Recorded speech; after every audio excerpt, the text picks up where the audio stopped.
Good afternoon and welcome to ThinkTech Asia. It's Tuesday, March 3rd, 2015. I'm your host, Keith Bettinger.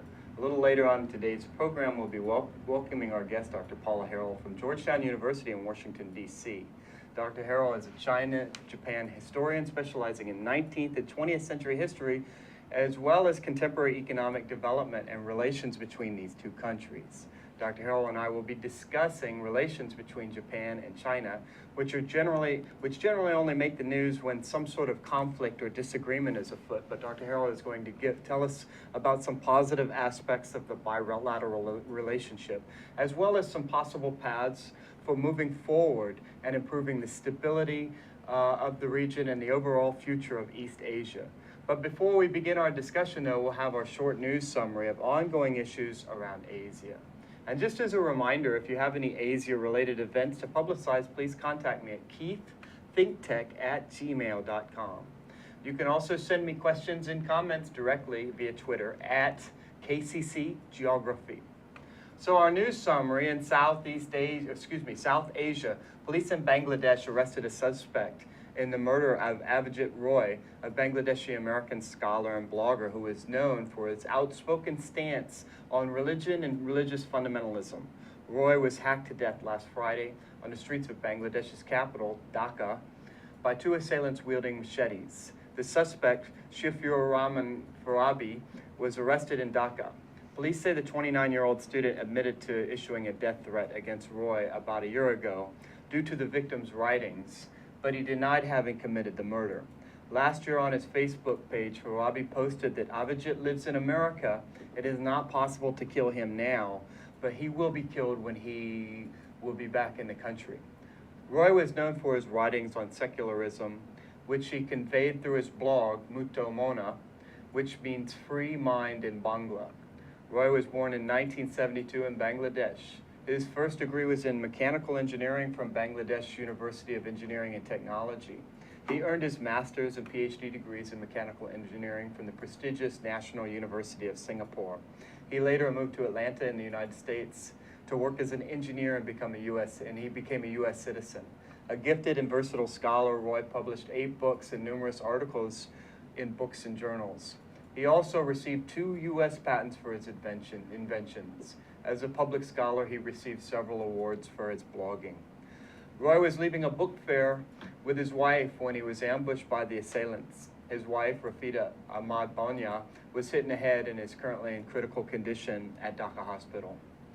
In Southeast Asia and Burma this week, several hundred students that are marching from Mandalay to Yangon were surrounded by riot police in a monastery near the town of Letpadan. The students began their march in January because they think the government's new education bill is undemocratic and centralizes control over higher education institutions. The students are demanding enhanced freedoms in the nation's universities, including the right to establish student and teacher unions. They also want more funding for universities as well as greater input into educational policy. Last month, the government agreed to hold talks with the students over the bill. Though evidently little progress has been made to appease the students' demands, and the march continues. Burma watchers note that the current protest march is an indicator of widespread dissatisfaction with the pace of democratic reform in the country.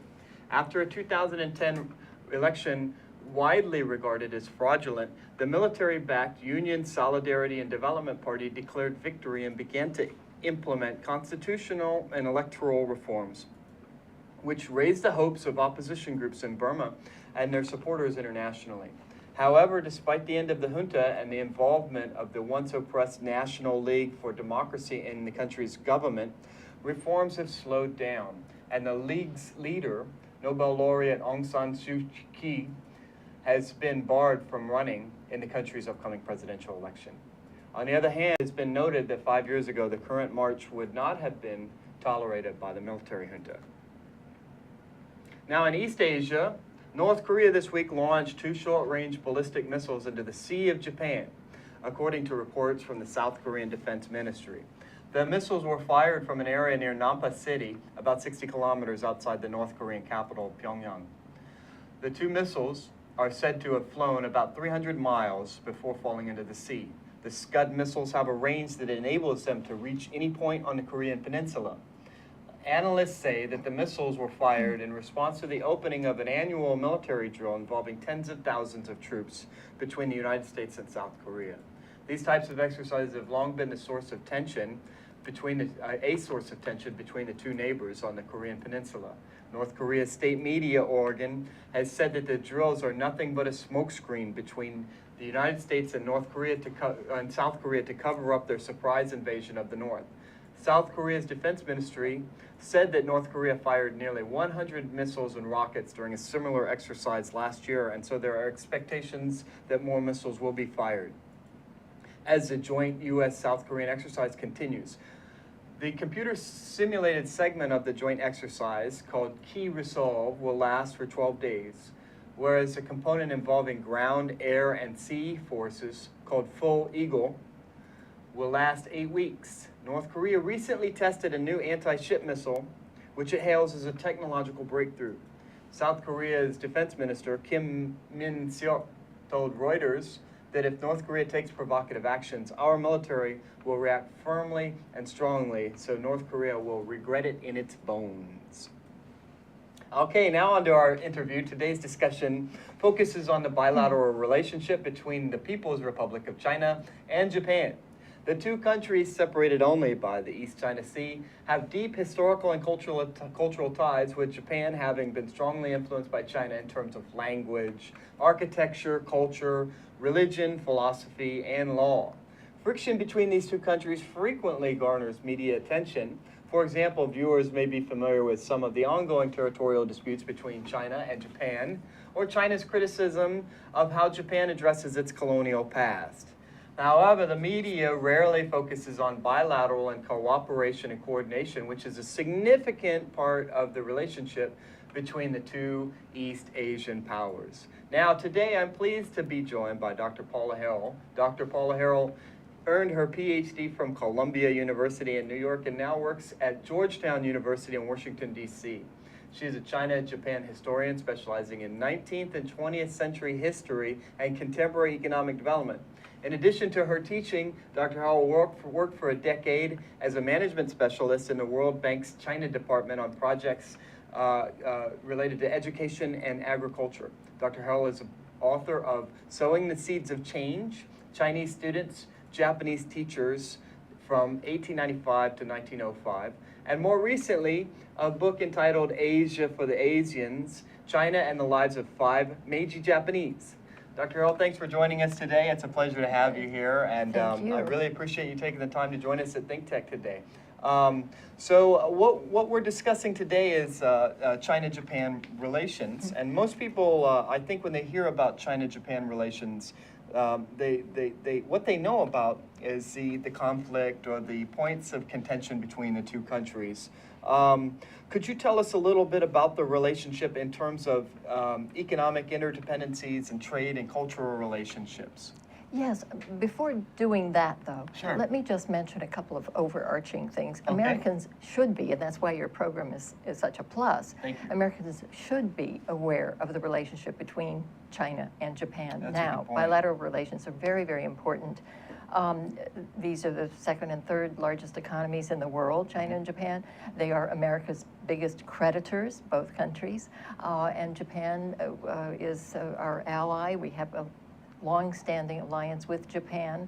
It's part of our pivot to Asia. Our partnership with China in terms of the economies being intertwined is very, very important. So I think one has to think that Americans need to follow this relationship, because the security not only of East Asia, but the rest of the world depends on what happens regionally. So it's not just a trivial curiosity, no, it's but not it has just a very curiosity. real implications it has for us real here. implications exactly for us as Americans as Right. well. So regionally, good for both China and Japan to think of the bilateral relationship leading to prosperity and stability, but also good for the rest of the world, including Americans. Right, And right. I did also want to mention, as kind of an overarching point, that this is a really pivotal slice of history right now that we're in. Between the APEC conference, where President Xi Jinping met Prime Minister Abe Shinzo, this was last November, and the speech that Prime Minister Abe will be giving this summer So this is really critical. We've seen a warming trend, and we can talk about that further, certainly since November. And I could mention some indicators. And as So we there's kind of, we're in the midst of a... We're in the midst of that. Kind of a thaw. A kind of thaw, exactly. So where it goes, what happens is really critically important. And what is in this speech, the content of the statement of the anniversary of the end of World War II, what Prime Minister Abe says in his speech is critically important. So we're really in at a point in history that Americans should be following this as well. Well, so it's a very opportune moment for our program. It is very opportune. Yes, indeed. Fortunate for all of us. Yeah. Okay, so well, what China? Most of us, I guess, know that that the relationship between these two countries goes back thousands of years. Yes, yeah. The Japanese writing system is based on Chinese characters and so forth.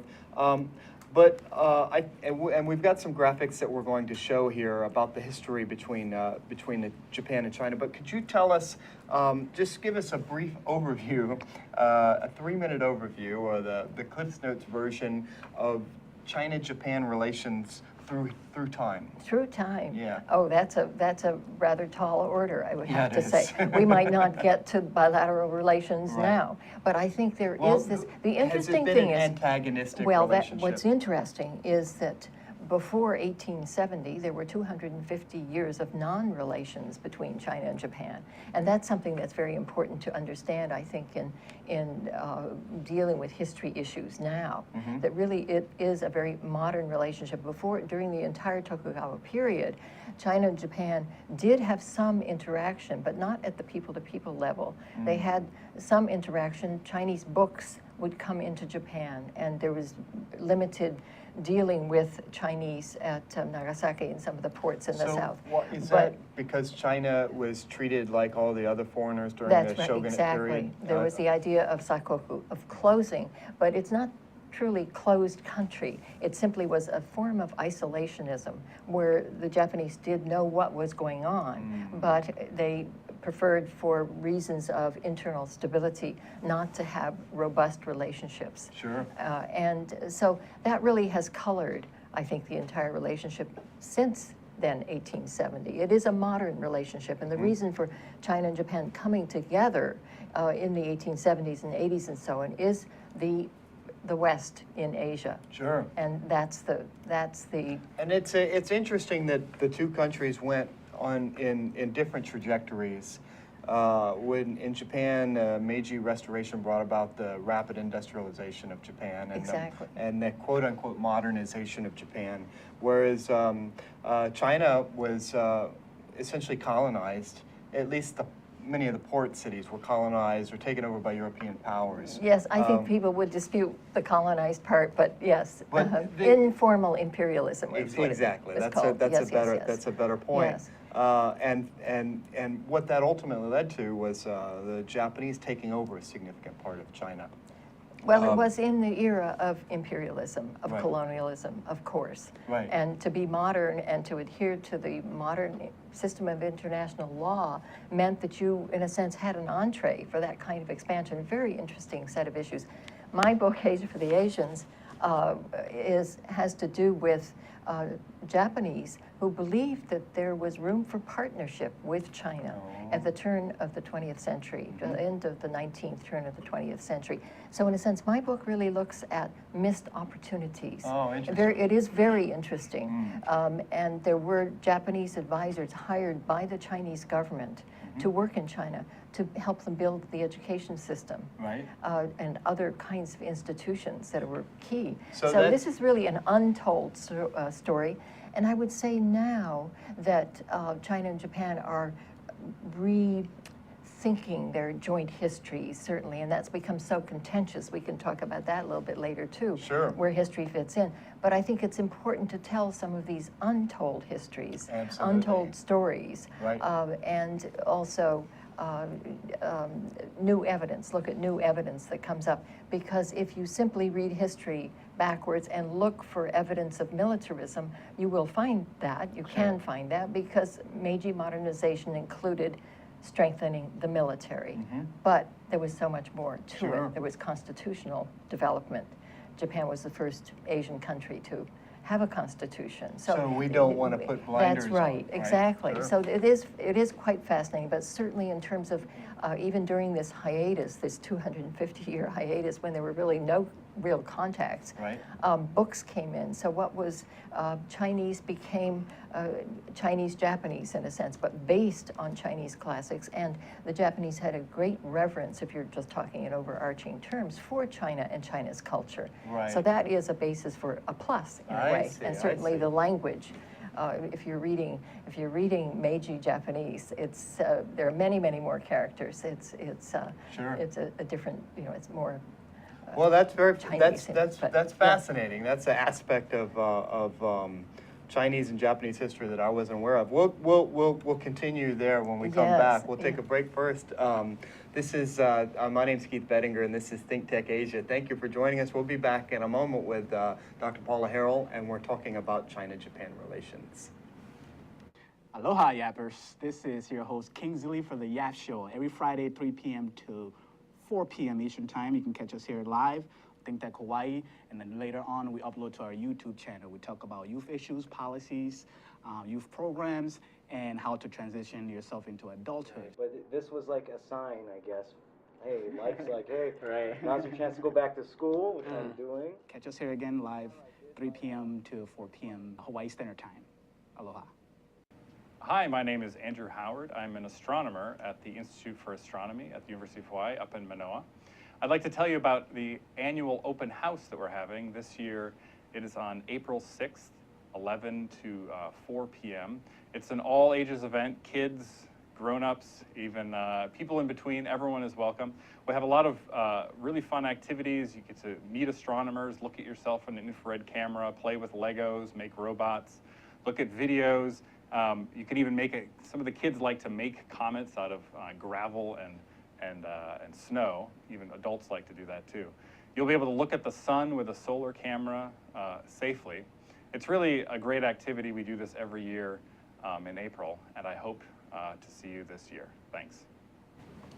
Okay, welcome back to ThinkTech Asia. My name is Keith Bettinger, and we're talking today about China-Japan relations, and my guest in the studio is Dr. Paula Harrell. Now, then moving on into contemporary topics here, when we do hear about China-Japan relations, it's usually negative press. That's right.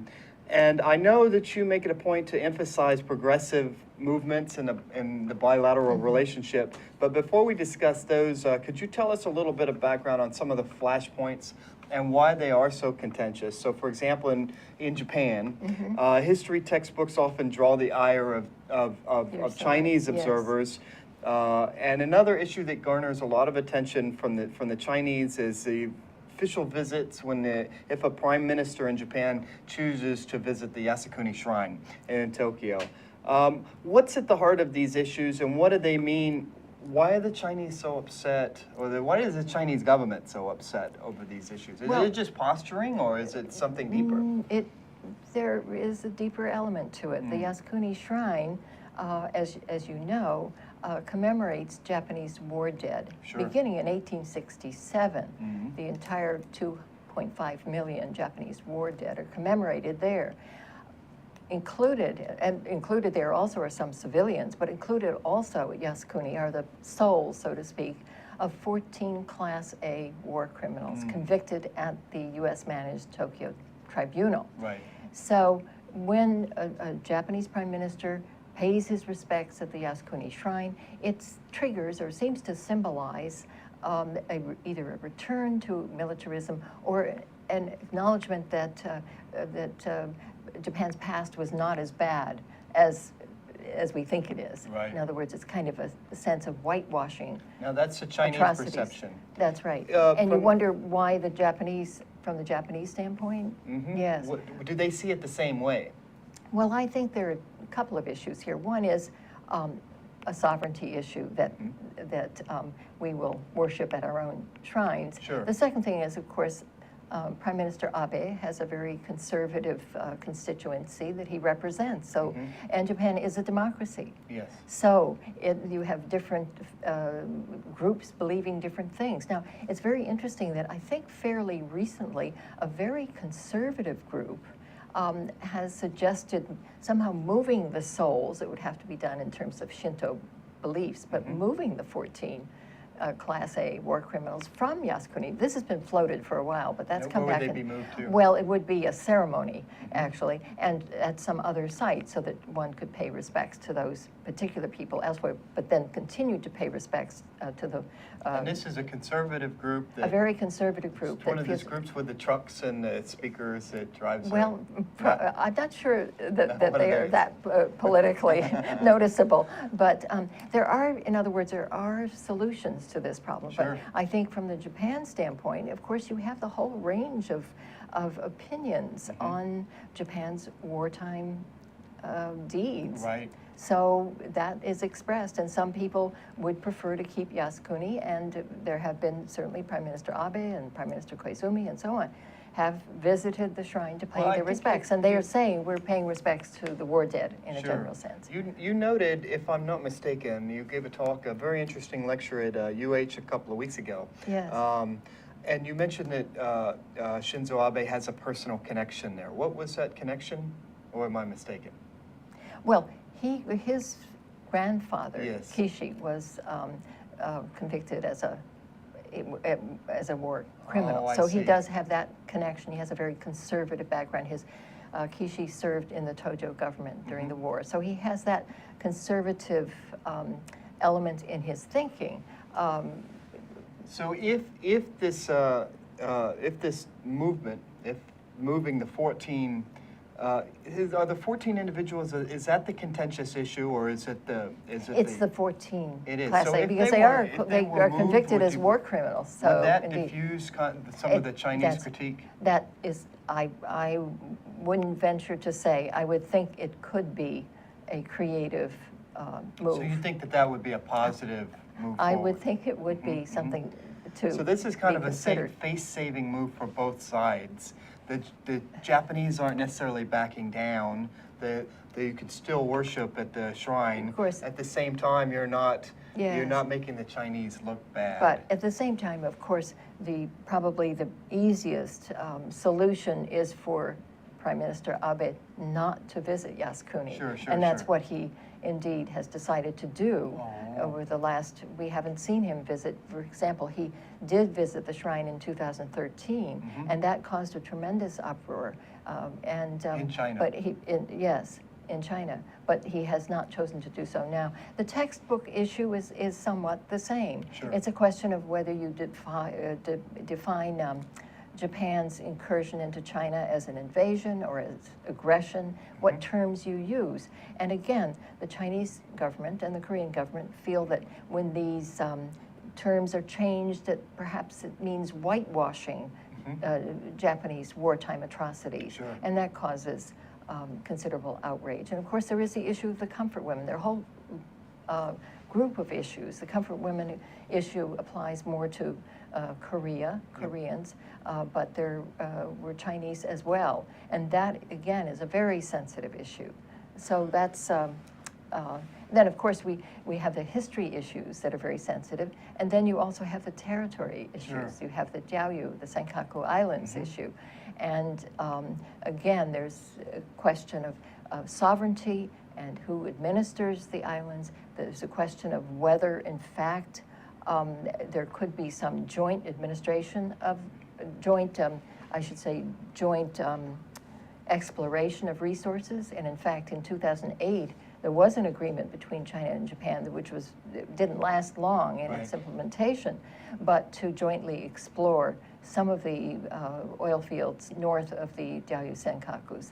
So there are all kinds, again, a number of creative solutions that are being offered. I think Jerome Cohen, the eminent legal scholar, Professor Cohen at NYU, wrote an article that is very much to the point, and he said lawfare instead of warfare, proposing that international institutions be used to settle the problem, whether UNCLOS or the or perhaps even a new regional institution to Right. try to deal with these problems. So these are the flashpoints. So going back, I'm curious about this, this creative solution. What Shinzo Abe he's not visited Yasukuni Shrine. Now, in this country, our popular mainstream media seems to be obsessed with the movement of our president's opinion polls.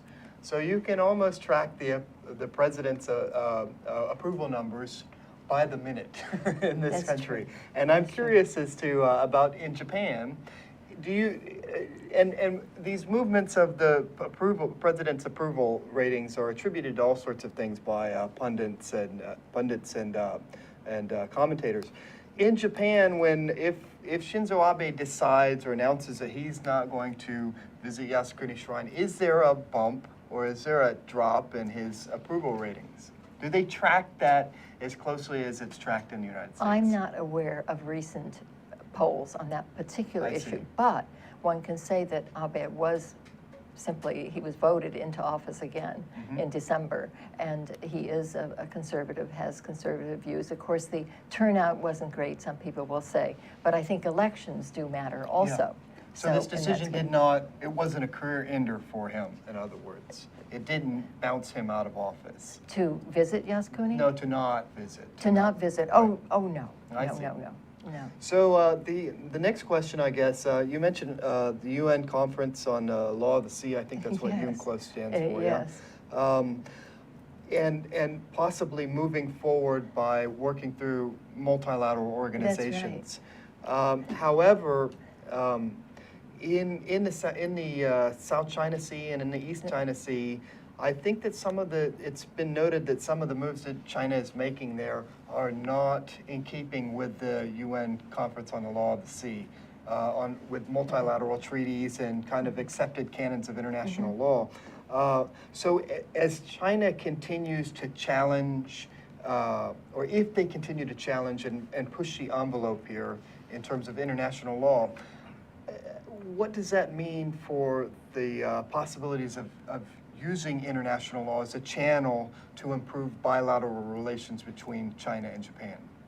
Well, I think there certainly has been a lot of focus recently on building up some islands as bases Right. in the Spratlys. Yes. That's taken, gotten a lot of attention. And it's true one could think about using, I think the Philippines has taken a case to the International Court of Justice. Right. So the law, all these things are in the works. But I would say, and on the military side, which is a real question, should we be feeling a huge threat from China's military buildup? Indeed, China has increased the military budget markedly in the last few years. We know that. We know we have the building of bases in the Spratlys, and also there have been a number of articles by military experts here in the U.S. and Japan on the capabilities of the Chinese military, number of aircraft carriers, Right. submarines, and so on. There was an article in a recent Foreign Affairs magazine titled "How to Deter China" in those terms. I guess my feeling really is that China's foreign policy, I think China's expansion and so on, expansion of influence is different from military expansion. I think China is intent on making economics the heart of its foreign policy. And you see this in so many ways. And that, in a sense, because you have this possibility of equilibrium among states, if economics and the relationship bilaterally with countries within the region is your core interest, Right. it tends to create a kind of equilibrium that is good for stability in the relationship between China and Japan. I see. When you think about it. Right. And I think that's what China is all about. Okay. There is this, for example, what caught the interest, I think, of the press recently was the train from China's east coast to Madrid. Right. I mean, this and the whole policy of the One Belt, One Road, both the maritime Silk Road and the overland Old Silk Road, Sure. thinking about historic routes, that's real penetration. But on an economic basis, trains that will go into Germany, as they are doing now. And Right. China's interest is both in establishing physical infrastructure, that is the building of better railways. They had to offload these trains that just got back to Right. East China because the rail sizes weren't, The gauge was the different. gauge was Right. different.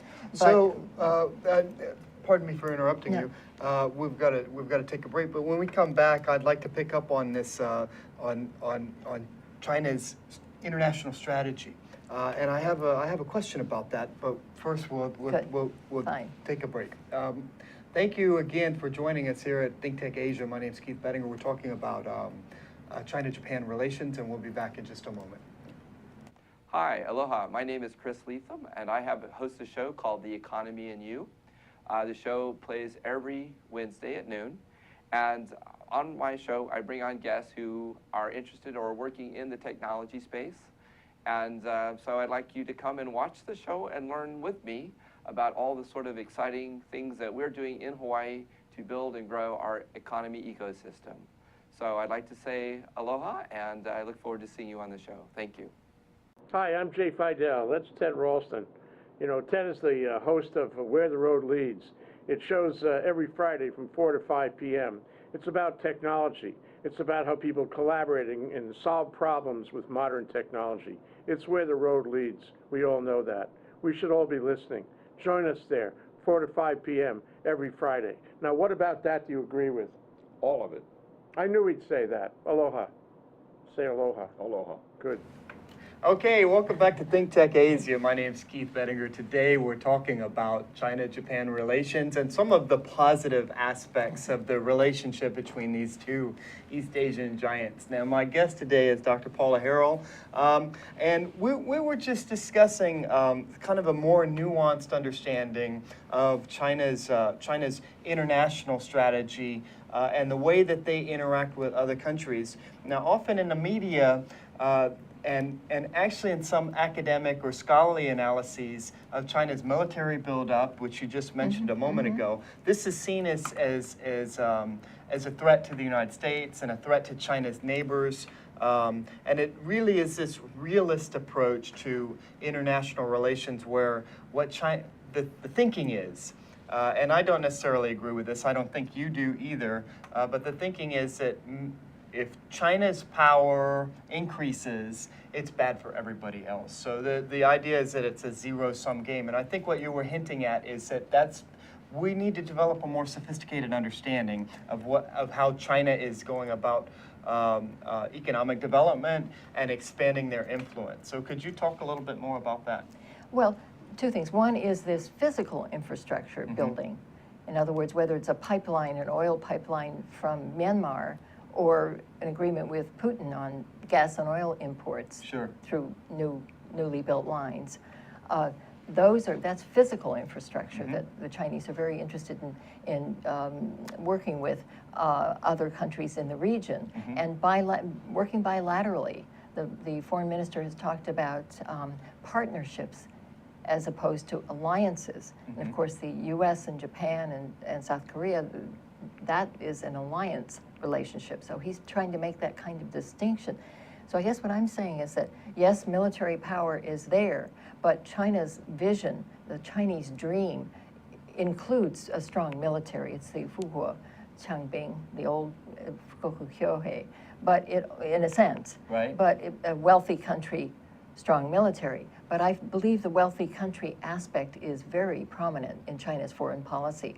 And it not only includes physical building of infrastructure, but also new institutions like the Asia Infrastructure Investment Bank. In other words, saying we need to set up new institutions to handle all of the infrastructure building throughout Asia. And that, both the physical building and then the institutions to try to encourage development, it's a very interesting alternative diplomacy is what some people have called it, or peripheral diplomacy, where China is not saying we don't want to be a member of the World Bank.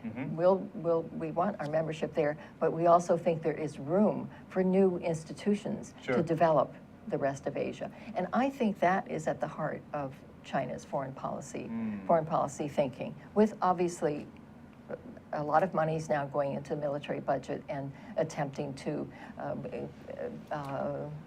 build more aircraft carriers and that kind of thing. Right. But I think you can look at the economics of it as being fascinating. And in a sense, the U.S. with its alliance with Japan and the Trans-Pacific Partnership, which is now being worked on, and it represents a kind of another view of things from the Japan side. Right. But China's not saying we want to overturn that. They're just saying we want to establish other institutions. So you have a kind of two different systems that, in my view, Sure. are appearing. And I think that's much more interesting than simply focusing on the military. Right. So that's a very interesting point that you brought up. There seems to be this a move or a trajectory in what China is doing to challenge Washington consensus institutions like the World Bank and the International Monetary Fund, and that's a really interesting trend because it challenges the economic orthodoxy of the United States and of the West and of Japan. And it might be a constructive influence on those institutions in the long run, pushing them forward, which is that's really remarkable. So related to the rise of China's military, I think that we're getting at the notion that this doesn't pose a direct threat to Japan necessarily, and so in your mind, do China and Japan, do they need each other, or are they natural adversaries, or are they natural partners? I think that the rationale for partnership is strong. Stronger than antagonism. Oh, I think very definitely. So they're better off working together than absolutely. at cross purposes. And I think one can cite so many examples of research that's ongoing in science and technology, or joint ventures, or certainly environment is an area where China and Japan are working together, plan to work together. And one interesting thing about some of the environmental meetings was that even when tensions were at their sharpest, the environmental meetings, and this included South Korea, were ongoing, because there is a recognition that there are areas that are definitely win-win. Well, they face a lot of common problems, don't they, in terms of the environment? Yeah, the cross-border pollution is a key problem. So that everyone knows about. we're showing one of your photographs here. Could you tell us what this? Well, it just shows Beijing, and just really demonstrates in clear form the problem of pollution. And of course, the pollution now is affecting southwestern Japan as well, and Korea. So it makes great sense for the two countries to work on this. And this has been recognized in some of the past agreements and agreements now. So I think there's movement forward on those kinds of things, without doubt.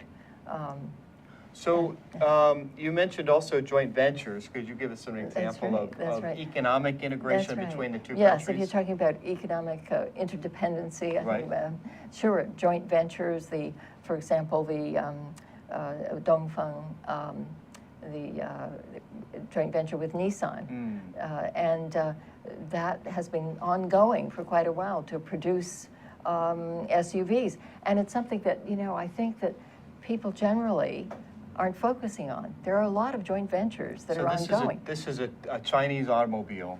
That's right. An automobile company that has partnered with Nissan. And there are many instances of joint ventures, some of them well established, like Shanghai Fanuc, which is a robotics firm.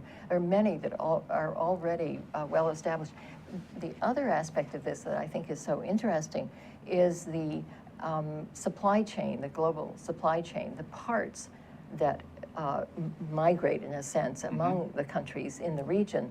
You have, for example, cell phone, smartphone components made in Japan, assembled in China, sold overseas. And you certainly have car parts produced elsewhere. Toyota, I think, is perhaps going to supply some car parts to a Chinese automotive firm, fuel-efficient engines.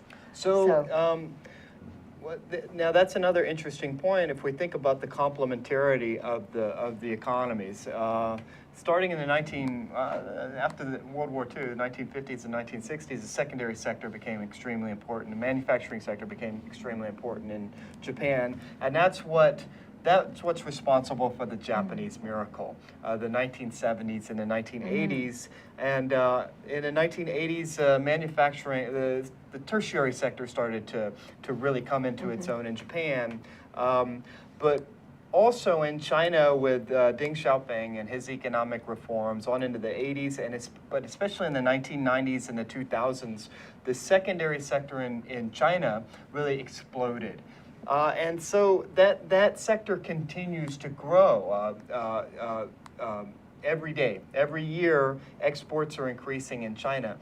At the same time, Japan has been in a long period of economic, I don't want to say decline, but underperformance. So as we move forward over the next 5 years or over the next 10 years, is the rise of China's economy and secondary sector, is that necessarily bad for Japan, or can Japan cash in, so to speak, on the rise of the secondary sector? And in what ways might that happen? I think it's a win-win, frankly, for both China and Japan.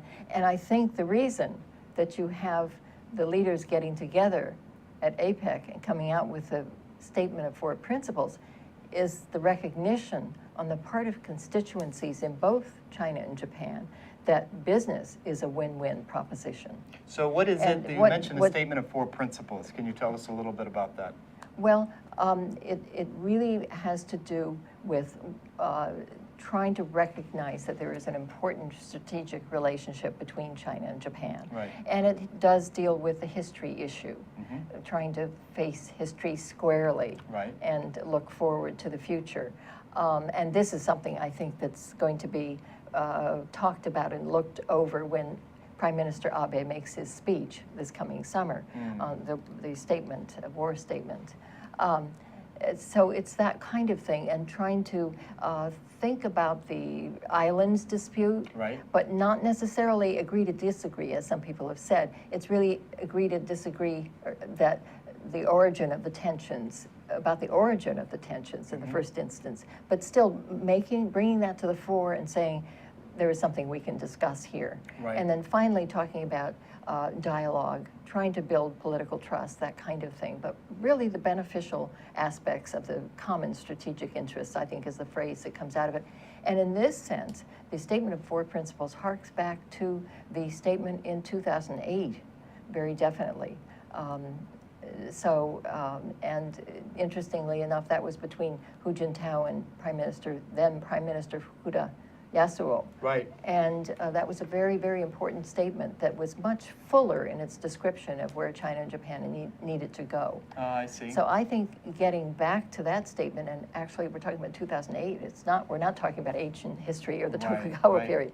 So in other words, restoring the relationship to a better place that it's been in, frankly, for most of the post-war period. As a matter of fact, frictions, no doubt, but because of trade and the development of industry, the fact that it is a win-win, there's a big China market, but Japan has global reach, global experience, managerial techniques, and certain experience, say, in pollution control, not just control of pollution technically, but also how you introduce regulations. So I think there's ample basis, and the evidence that this seems to be recognized is precisely that there are groups trying to push the process forward in a positive direction. So what I'm getting from you, I think that the conclusion that we're reaching here is that Japan and China are kind of natural partners at this stage of the game, and the antagonism between the 2 countries is more of an anomaly rather than the norm